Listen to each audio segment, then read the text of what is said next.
আজকে আমি উপেন্দ্রকিশোর রায়চৌধুরীর লেখা একটা ছোটদের গল্প পাঠ করে শোনাচ্ছি। গল্পটার নাম পান্তা বুড়ির কথা। এক যে ছিল পান্তা বুড়ি, সে পান্তা ভাত খেতে বড্ড ভালোবাসত। এক চোর এসে রোজ পান্তা বুড়ির পান্তা ভাত খেয়ে যায়।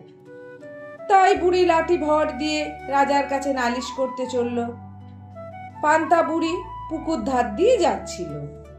একটা শিঙি মাছ তাকে দেখতে পেয়ে বললে, পান্তা বুড়ি কোথায় যাচ্ছ?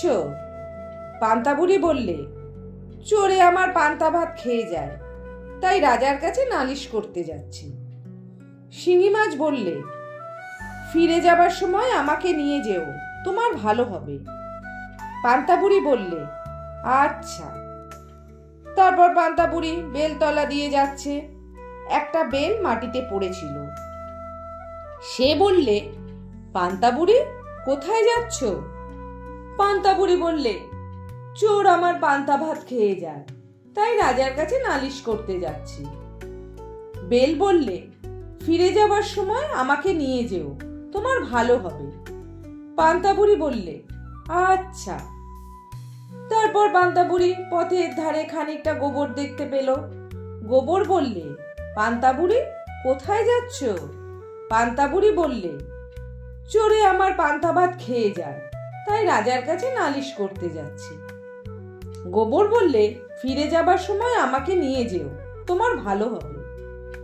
পান্তা বুড়ি বললে, আচ্ছা। তারপর খানিক দূর গিয়ে পান্তা বুড়ি দেখলে পথের ধারে একখানা খুর পড়ে রয়েছে। খুর বললে, পান্তা বুড়ি কোথায় যাচ্ছ? পান্তা বুড়ি বললে, চোরে আমার পান্তা ভাত খেয়ে যায়, তাই রাজার কাছে নালিশ করতে যাচ্ছি। খুর বললে, ফিরে যাবার সময় আমাকে সঙ্গে নিও, তোমার ভালো হবে। পান্তা বুড়ি বললে, আচ্ছা। তারপর পান্তা বুড়ি রাজার বাড়ি গিয়ে দেখলে রাজামশাই বাড়ি নেই। কাজেই সে আর নালিশ করতে পেল না। বাড়ি ফিরবার সময় তার খুর আর গোবর আর বেল আর শিঙি মাছের কথা মনে হলো। সে তাদের সকলকে তার থলে করে নিয়ে এলো। পান্তা বুড়ি যখন বাড়ির আঙিনায় এসেছে, তখন খুর তাকে বললে, আমাকে ঘাসের উপর রেখে দাও। তাই বুড়ি খুরখানাকে ঘাসের উপর রেখে দিল। তারপর যখন সে ঘরে উঠতে যাচ্ছে, তখন গোবর বললে, আমাকে পিঁড়ির উপর রেখে দাও।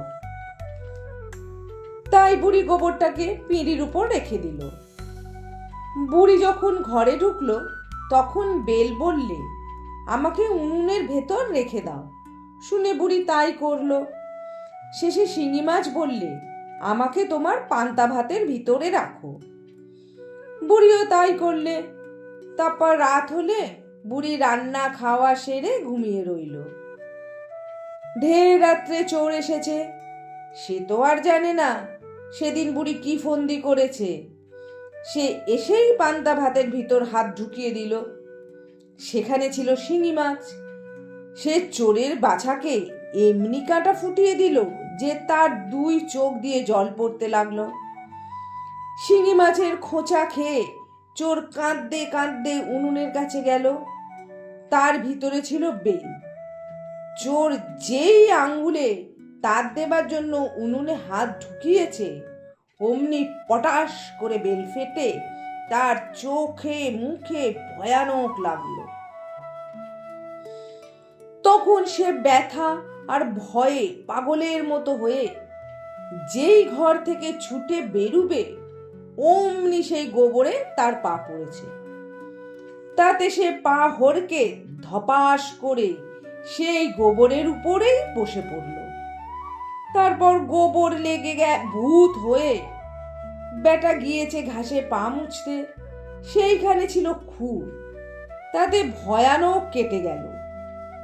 তাতে আর ও মা গো গেলুম গো বলে না চেঁচিয়ে বাছা যান কোথায়।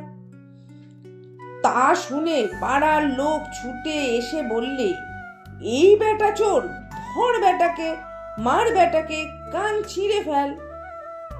তখন যে চোরের সাজাটা